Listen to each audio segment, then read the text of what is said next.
The Phoenix Suns have had an incredibly brutal schedule to start the season. And yet, Sundo, their record is pretty good. Honestly, way better than we thought it would. And after dropping a back-to-back to some very tough competition recently, it would have seemed like the Suns were going to drop that game to the Lakers. They're the 2 seed. They've got Luka. They've got AR. They've got LeBron. Basically, everyone was healthy.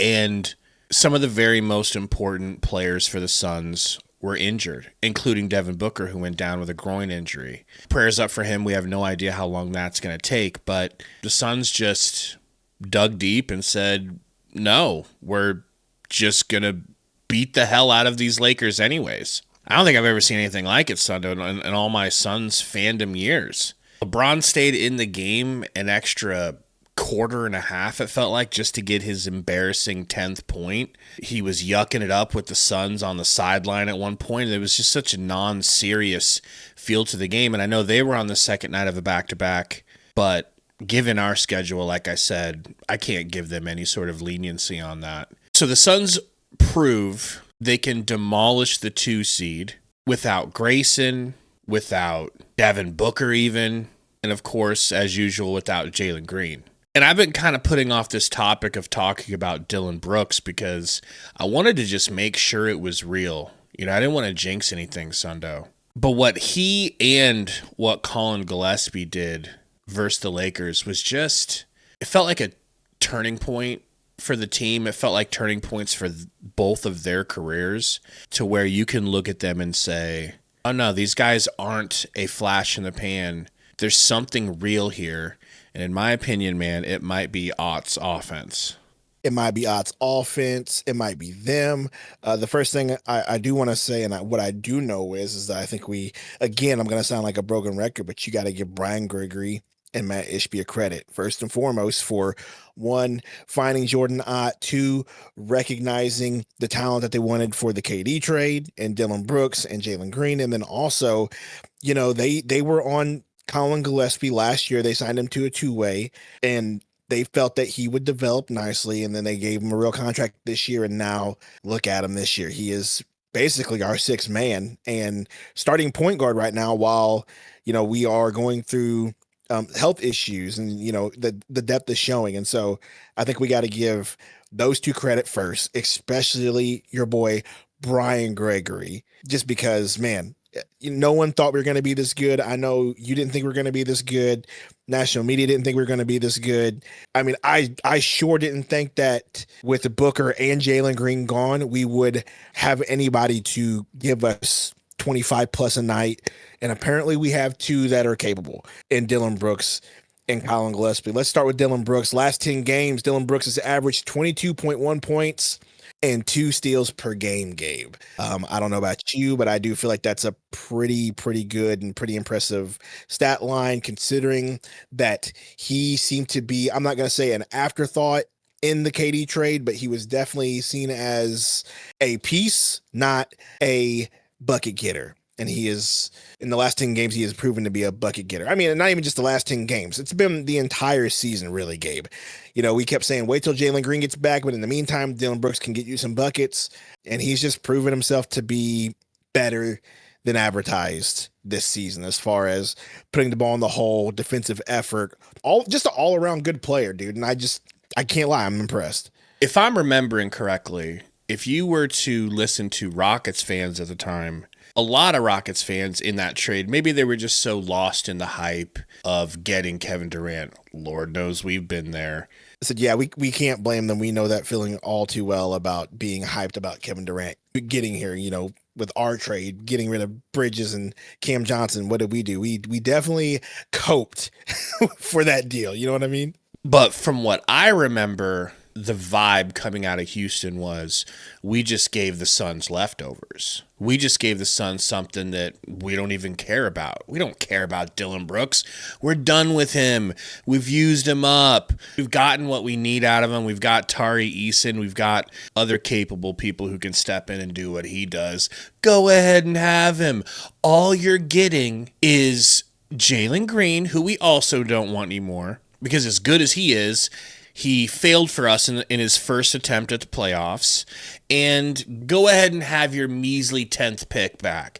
Like, that was the vibe coming out of Houston as they, right or wrong, thought that they were trade R-wording us, if you will. Never in my wildest, and I've seen Dylan Brooks play for a long time. I've paid attention to him in the NBA. I mean, hell, you can't not pay attention to him. He grabs so many headlines with his feisty play, no matter where he is.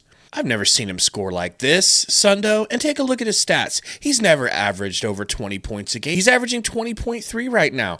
Last year, it was 14 flat. They didn't think they were giving us a player that was about to jump over 6 points per game. We didn't think we were going to get a player that was going to average 20 points a game. We just thought we were getting a defensive energy guy who can help clamp down on the perimeter and be a Jay Crowder guy, you know?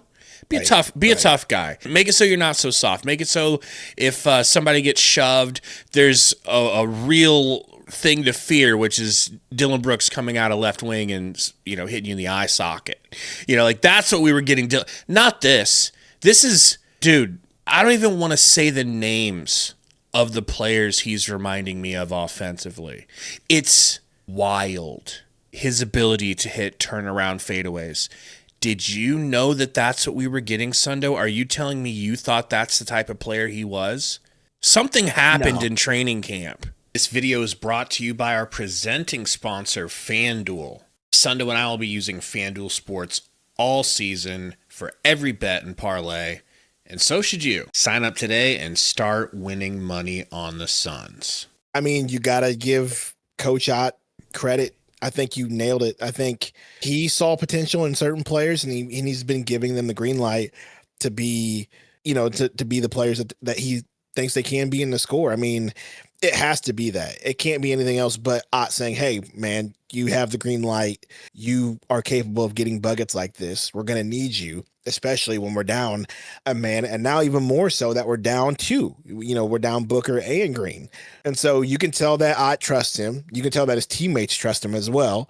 And it's been great to see. It's a pleasant surprise. And yeah, I mean, I can't say I didn't see it coming. And also, speaking of players that I think Jordan Knight has given the green light to, let's talk about Colin Gillespie. I know we mentioned him earlier, but I mean, I know I brag about Colin Gillespie being my guy. I know that in that draft for Ryan Dunn, you wanted Kolek and I wanted Dunn, and me and you kind of had talks, and I was like, hey, look, we're compromising. We got a new Tyler Kolek. We got Colin Gillespie. I joke about him being Tyler Kolek at home. That was like the whole thing last season that we kind of just messed around and joked about. But I can even say that I didn't see what he's doing this season coming. I'm gonna be honest. I hoped with them giving him the contract this season that he would just be a solid backup point guard. Just a solid backup point guard. Come in, give me about, 15, 20 minutes just to relieve Booker and Green when they need it. Maybe you get a few assists here and there. Maybe you give us 8 points. You know what I mean? I didn't see anything like major. The last 10 games, dude has been averaging 15 points, 5 assists, and 4 rebounds, Gabe. And it's not just on the offensive side either. He's actually not been a liability on defense. He has been an overall really good player and been clearly our sixth man off the bench. And now starting point guard with the health issues that we're having, bro, again, like you said, with Brooks, like, did you see this coming? Cause I know that I waved the banner for this kid, but I didn't see this. It's the same exact vibe. You knew he was good. You knew something was there. Dude, it's just like all the other players that I've always been attached to that were mid. Right? I'm the mid guy. I'm the guy that loves the mid NBA players. I glom onto them. I get most excited about players that if they just, those guys. But Gillespie did it. Gillespie actually broke through. He's having an unbelievable breakout season right now. Like, he's got it all figured out.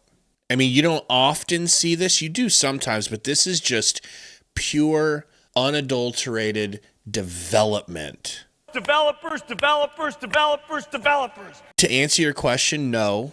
I don't think anyone, even though we loved Gillespie. He's our guy. We like what he can do. We see what he can do. That doesn't mean that we thought he could play like this. This is something different. There are times I've heard people before compare him to Steve Nash, and I'm like, come on now. I was there for the whole Steve Nash experience. I know what Steve Nash looked like. And let me tell you, I'm actually starting to see flashes of Steve Nash. They're brief, but they're there. I'll give you a little bit of his passing, and sometimes when he's pulling up off dribble to shoot, I see him, he kind of hangs his leg out there and actually physically looks like Nash a little bit. So I was wondering, Gabe, how a player like Colin Gillespie, yes, he did develop, but how was he not drafted, right? Like, how did he slip through the cracks? And I'm just going through his history. I did not know, but this is definitely why. He had a season-ending MCL injury his senior year in Villanova, and that kept him out of the draft in that recovery. So his first season wasn't until 2023. I believe it was the Nuggets, right? Didn't they sign him to some sort of two-way, and he played with Denver for a little bit, and then we went ahead and picked him up, and that's how we ended up with him. I mean, if that injury doesn't happen, he's probably getting drafted by somebody, and he probably doesn't end up here. And so I just think that that's just crazy. I was just wondering, like, how does somebody like Colin Gillespie, seeing what we see now, how does his talent just not get drafted? Well, there's your answer. An injury basically kept him out of the draft, and he had to go and he had to earn his way into the NBA. And I mean, that's the kind of guy that you want on this team, right? You want a hard-nosed, I'm going to earn it. I'm going to do the right things. I'm going to work hard. We know the quote, winners work. I think Colin Gillespie embodies that. Like, I'm going to work hard. I'm going to bust my butt. And now I'm earning really good, solid minutes with this team that believes in me. And somehow I'm turning into, as you mentioned, Steve Nash Jr. It's pretty crazy, the journey that he's been on. Yeah, his route to becoming what he has, it kind of almost reminds me the way you were describing it as, him getting overlooked because of outside circumstances of Devin Booker. Devin Booker only fell to the Suns at 13 because he wasn't a starter. And so people looked at him. He was on that Kentucky team that almost went undefeated the entire year, including the national championship game. He was looked at as, well, but he's not a starter. He didn't start for that team for a very specific reason, because Coach Calipari doesn't have a lot of players that come back to Kentucky. They're normally all one and dones. Well, he had the Harrison twins. They had seniority, and he wanted to do right by them because they were one of the only players that ever stay at Kentucky for more than 1 year. So he let them retain their starting position over Devin Booker, and he brought Book off the bench. So people were confused, like, well, is he really that good? That just kind of reminds me of Gillespie. We got him because of outside circumstances. And we are ultimately lucky for it.